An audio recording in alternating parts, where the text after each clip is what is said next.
Hola, oyentes de Radio Sefarad. Convocamos nuevamente a Gabriel Ventasgal, que siempre está atendiéndonos desde Israel, pero en esta ocasión está en Argentina.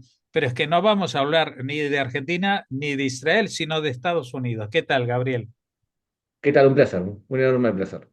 Bueno, estamos con el resultado de las elecciones. Creo que hace 2 semanas te hicimos una entrevista y decías que apostabas a que iba a salir Trump.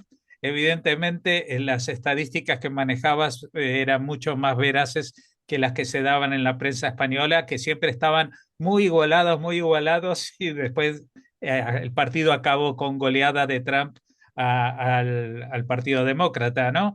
Eh, bueno, más que las repercusiones que esto pueda tener en Estados Unidos, queríamos hablar contigo porque justamente esto puede cambiar y estaban esperando algunos, como Netanyahu, que cambiase la dinámica de lo que está pasando en Israel, ¿no? Sí, vamos a la primera parte.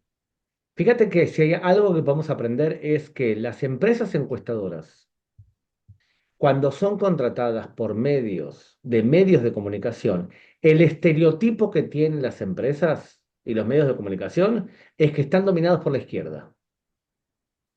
En España, si tomamos el caso específico, tenemos que no es verdad. Hay medios de comunicación que no son de izquierda, pero son los menores. Y lo que ocurre es que los periodistas, amigo trae amigo, y más o menos la línea editorial de TVE, Televisión Española, es muy parecida. Y de la del país también, digamos que quien creo que dirige la batuta informática de los medios tradicionales es el diario El País.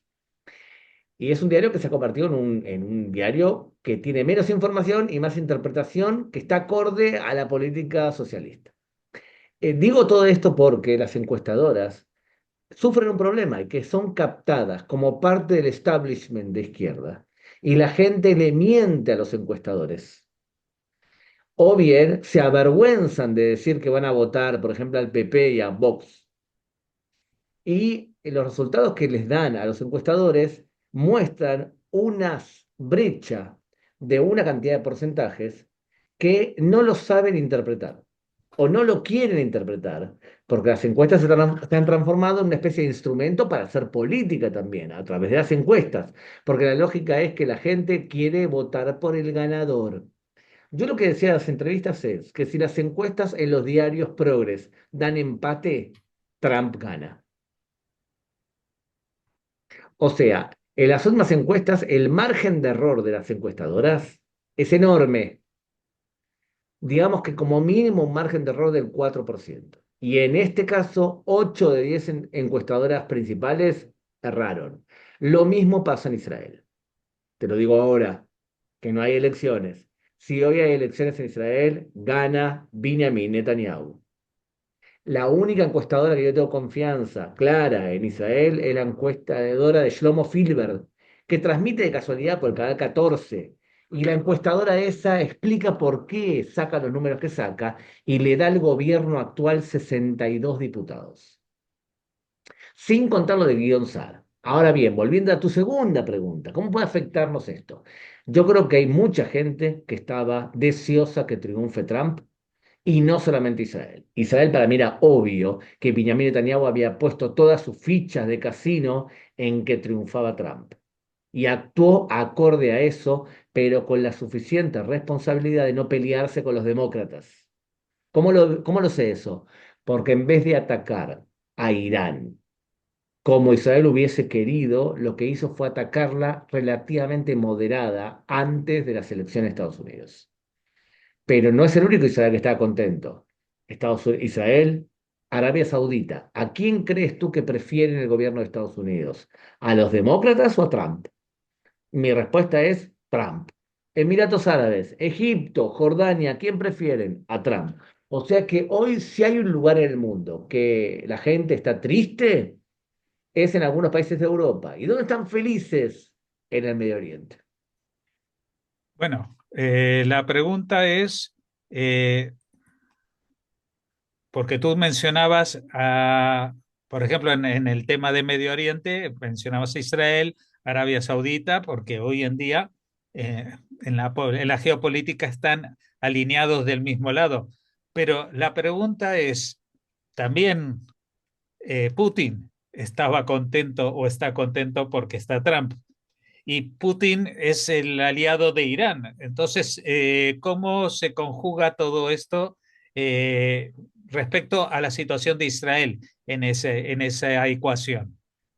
Que Putin, por un lado, puede estar contento porque cree que como Trump es una especie de neo-aislacionista que no quiere que Estados Unidos se embarque en guerras mundiales, quizás piensa Putin que va a poder Trump retirarse de la guerra en Ucrania y dejar que se arreglen entre ellos.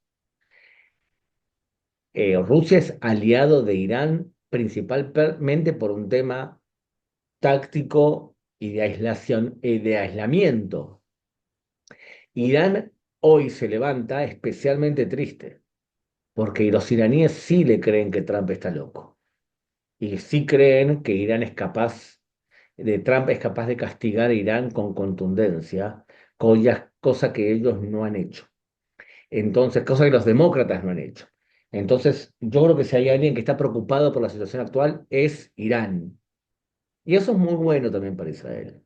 Pero pueden coexistir las dos cosas, ¿eh? Porque son intereses diferentes. Rusia que prefiere que Estados Unidos no se meta en Ucrania e Irán que es un aliado táctico, profundo relativamente de Rusia.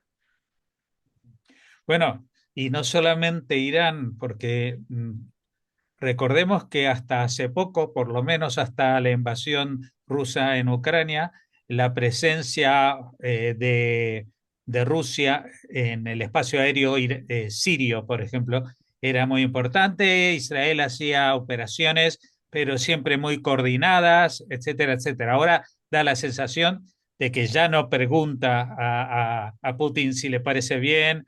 Directamente los rusos saben que cuando los aviones o los misiles israelíes atacan en Siria, pues mejor se quitan del medio, ¿no? Esa es la sensación que tenemos. Israel, la verdad que mantiene una especie de alianza táctica puntual en Siria. Le avisa a Rusia lo necesario, ataca contra Irán y contra Hezbollah en Siria y no, intenta no dañar a soldados rusos. A cambio, Rusia nos deja actuar en Siria.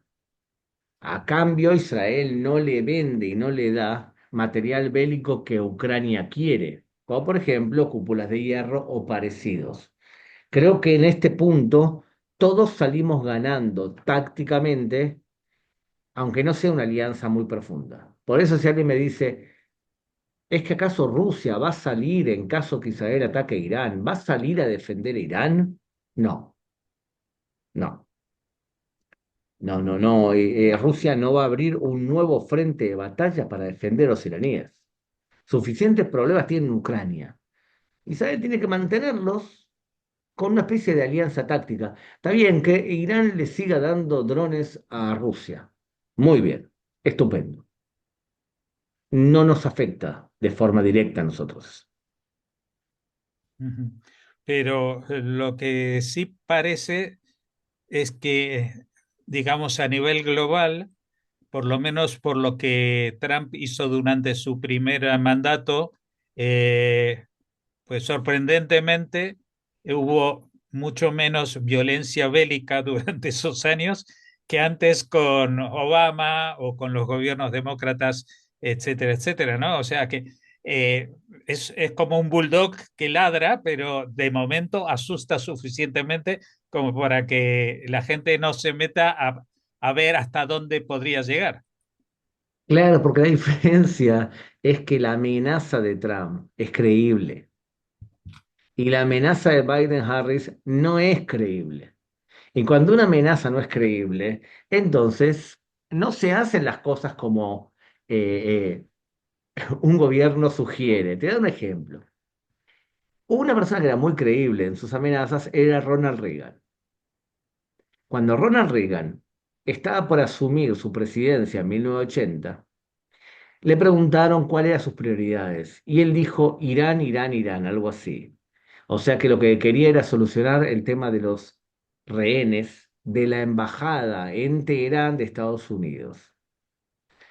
El día que asumió Ronald Reagan, los iraníes liberaron misteriosamente y sin nada a cambio a los rehenes norteamericanos. ¿Por qué? Porque la amenaza de Reagan era creíble. No es la primera vez que ocurre eso, ¿eh? La segunda vez cuando Estados Unidos derrocó a Saddam Hussein indirectamente, los iraníes hicieron una serie de movimientos importantes para explicarle que ellos no estaban en la misma onda y que no querían que los atacasen también a ellos y, entre otras cosas, declararon que cesaban su programa nuclear. ¿Por qué? Porque la amenaza de Bush hijo era creíble. Mi pregunta es, ¿Trump amedrenta a Irán y su amenaza es creíble? Yo creo que sí, creo que sí. Entonces, la amenaza creíble de Trump, más la amenaza creíble que Israel va a atacar a Irán en caso de necesidad, es algo que no le gusta a los iraníes. Bueno, hay algo que también está muy en las noticias ahora que Trump ha sido elegido, porque sabes que el sistema americano es que se eligió el día 5 de noviembre, pero asume recién el 20 de enero, ¿no? Y en este interín, pues es una situación muy incómoda, supongo yo, para el gobierno demócrata, pero también incómoda para el propio Trump, porque antes tenía que reclutar gente afín. Hoy en día ya sabe a todos los que va a poner en su cargo. Todavía no sabemos exactamente qué va a hacer Elon Musk, pero sabemos que va a estar por ahí también. La pregunta es la siguiente. Da la sensación de que Trump le dijo a Netanyahu de que todo esto que están haciendo en Gaza, en Líbano, que esto, que lo otro, que sigan hasta el día que él va a asumir y ahí se tiene que acabar. Y parece que eso a Netanyahu le parece bastante bien o cómodo, ¿no? O no es así? Mira, si en este momento Israel recibe todo el arsenal que necesita para poder pegarle más fuerte a Hamas, a Hezbollah y a Irán, quizás lleguemos a enero con un fin o en las partes finales de la guerra. Por ahora lo que nosotros nos quedamos en Israel es que le dijo a Israel, hagan todo lo que necesiten. Y eso es un buen mensaje para el actual gobierno de Israel. Hagan todo lo que necesiten. Israel le va a pedir, bueno, asegúrennos que no nos van a faltar las bombas que necesitamos para poder hacer lo que necesitamos. Es un mensaje diferente al del gobierno demócrata que decía, ¿cuántos camiones están entrando a la Franja de Gaza con comida para que nosotros podamos justificar ante nuestro público que le estamos dando bombas a Israel? El mensaje es completamente diferente. Ujú. Bueno, entre estas cosas que son previsibles, por lo menos en la medida que ya hemos vivido un gobierno de Donald Trump, porque Donald Trump en general es un personaje muy impredecible, ¿no? Pero aquí yo creo que, si no me equivoco, aparte de este apoyo a Israel, pues Trump ya en su primera cadencia, pues cuestionó muchísimo la participación de Estados Unidos en la OTAN. Y la OTAN es la que mantiene la estructura de la guerra en Ucrania.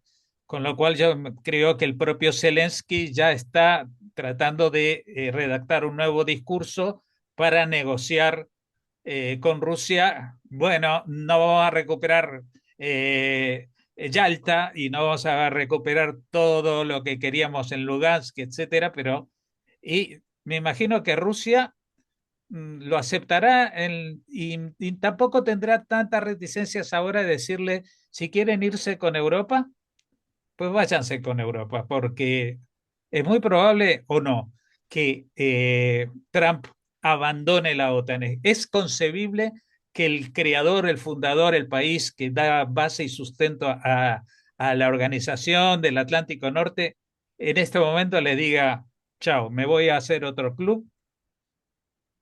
Puede ser, viniendo de Trump, puede ser, es posible. Eh, a ver, está claro que estamos pasando por un periodo histórico en el cual las organizaciones que han fracasado o que han cumplido su misión deben ser replanteadas, o por lo menos quieren ser replanteadas por personajes como Milley, como Trump, incluso como Netanyahu. Hay organizaciones que no solamente han fracasado, sino que hacen daño. Un ejemplo de eso es la ONU. La ONU hoy está haciendo, creo yo, más daño que provecho. Y lo vemos con claridad en el Medio Oriente. Mucho más daño que provecho. Y UNIFIL, los soldados franceses, españoles que están en la frontera, lo que han hecho durante los últimos años es tomar mate, porque no han evitado que Hezbollah se arme hasta los dientes y no han cumplido la resolución 1701 de la ONU. Un UNRWA ha favorecido y ayudado al yihadismo. La Asamblea General de la ONU, con mayoría de países islamofascistas no democráticos, es el hazmerreír que emite declaraciones que en general no son escuchadas. Entonces hay un problema ahí, y es que hace 10 años te hubiese dicho, no puede ser que en la ONU esté un país como España y un país como Jordania. No puede ser que los dos tengan un voto cuando uno es democrático y otro no lo es. Pero por otro lado también hay países democráticos cuyas actitudes son bastante nefastas, como por ejemplo Colombia. No Colombia como país, el gobierno de Gustavo Petro. Entonces, en ese sentido, una organización que no le ha perdido relevancia, eh, y no solamente ella, la OTAN, la pregunta es si ha tenido relevancia. Y el desafío más importante ha sido la guerra en Ucrania. ¿Crees tú que ha actuado bien en la guerra contra Ucrania? ¿Ha amedrentado a los países que estaban lejos de Europa a que no hagan aventuras imperialistas o como lo quiera llamar, como lo que ha hecho Rusia? Si tu respuesta es no, que no ha amedrentado y no es creíble su amenaza, y bueno, entonces debe ser replanteada. Bueno, hay muchas cosas que en principio parece que no sé si se van a replantear o se van a reestructurar, pero por lo menos habrá muchos analistas como nosotros que nos preguntaremos qué van a hacer con esto, ¿no? Porque la situación está llegando a estos extremos en que, como tú mencionabas, ¿no? El Consejo de Derechos Humanos está dirigido por países que lo violan. No un día sí, un día no, sino todos los días. Y todo parece un despropósito. Claro que, por otra parte, volver a una especie de anarquía internacional parece un plan un poco arriesgado.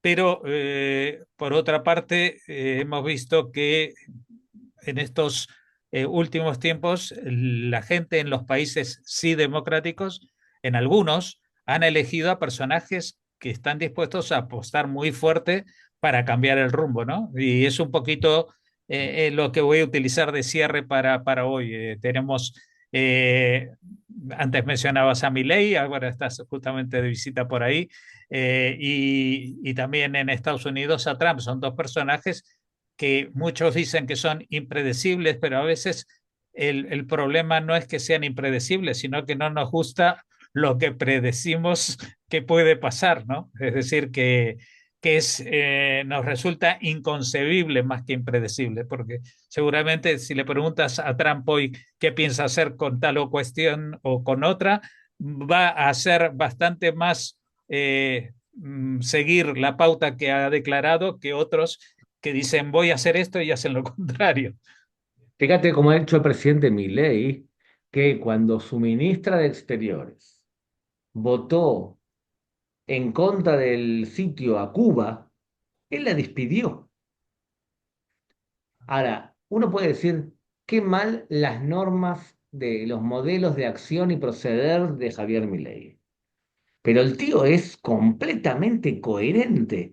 Ha dicho A y hace A. Ha dicho B y hace B. Es totalmente coherente. Ahora, tomemos las antípodas.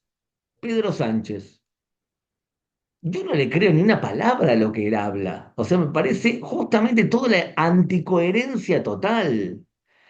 Entonces, si me vas a elegir entre alguien que me dice lo que va a ocurrir y le creo y me convenzo, prefiero a ese. Hoy prefiero a ese. Y creo que es una tendencia a nivel mundial. Yo lo llamo en general, esa época estamos pasando por un comienzo de un periodo anti-woke. La cultura woke ha hecho suficiente daño y creo que se está terminando sus días en donde, entre otras cosas, vas a escuchar a mucha más gente de derecha menospreciar intelectualmente a gente de izquierda, cuando antes era al revés. La gente de izquierda tenía una aureola de intelectualidad y ahora mucha gente de derecha le dice, ustedes son un grupo de analfabetos porque han fracasado muchas de las cosas que dijeron. Entonces sí veo un cambio de actitud y también me parece que las manifestaciones en las universidades de Estados Unidos, en donde tú pagas $100.000 por año para estudiar en una universidad, para que un grupo de posmodernistas te adoctrinen con filosofía woke y relativismo moral. Mucha gente no quiere eso ya, porque además sale caro. Porque para que me adoctrinen prefiero ver la televisión y ya con eso es suficiente. No hace falta que vaya a una universidad para recibir un título de adoctrinado. En ese sentido, creo yo que estamos buscando universidades que nos ofrezcan la aspiración a buscar la verdad, cosa que también es bueno. Bueno, pues muchas gracias por habernos atendido, Gabriel Ventasgal. Tenemos al menos 4 años por delante para volver a hablar del tema y ver en qué medida estas predicciones se cumplen o no se cumplen. Así que muchas gracias por habernos atendido y hasta la próxima. Un abrazo, gracias a ti.